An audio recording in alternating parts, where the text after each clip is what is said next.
Good evening, good morning, good afternoon to everyone, depending on where you are, and happy Sunday from Nigeria. Today's commentary is going to be taken from the book of 1 Kings chapter 8, titled Under the Wings of the Cherubim. So this is a very, very long read. It's a very, very long read, and I wouldn't want to say so much, but then I want to emphasize on Solomon's prayer of dedication.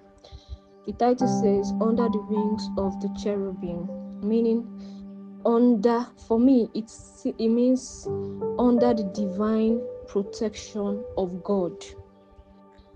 So after, from verse 1 to verse 21, you could see where Solomon was trying to say, based on the promises God has given to him, the promises have finally come to pass. He has been able to succeed his father David, and he has built the temple he promised to build. So Solomon dedicated this verse, the temple, to God, and his prayers stood out for me.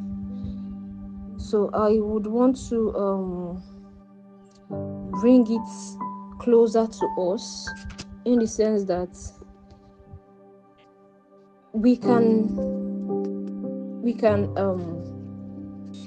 I know sometimes in life we want something so bad, and we tend to make some promises to God that whenever these things come, this is what we will do. This is how I see this passage of the Bible, although it was God that actually promised Solomon to give him that he's going to succeed his father David.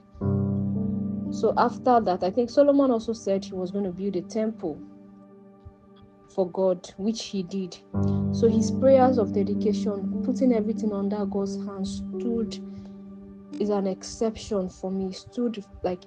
Every line of this prayer, every verse of this prayer hits different. This is to tell you how intentional these prayers are. And after everything, he blessed God, and then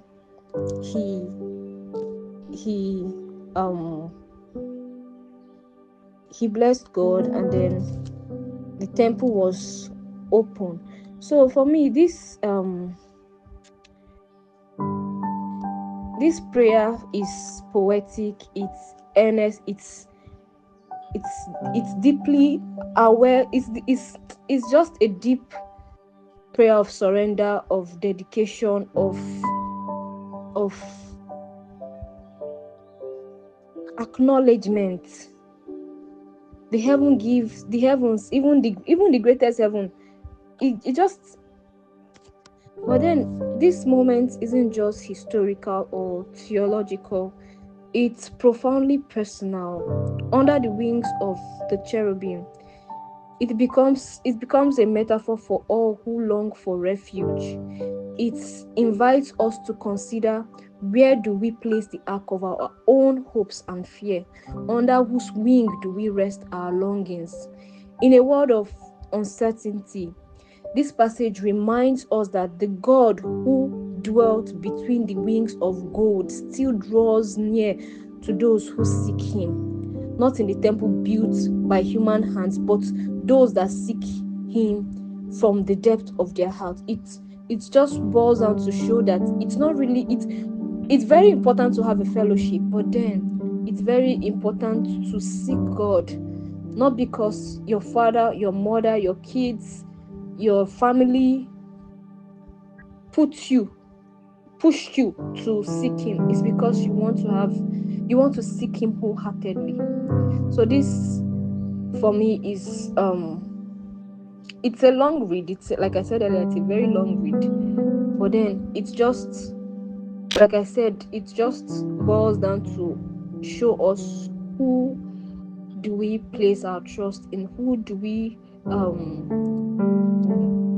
depend on? in a world full of uncertainties, a lot of things going on. So who do we bank on? Who do we surrender to?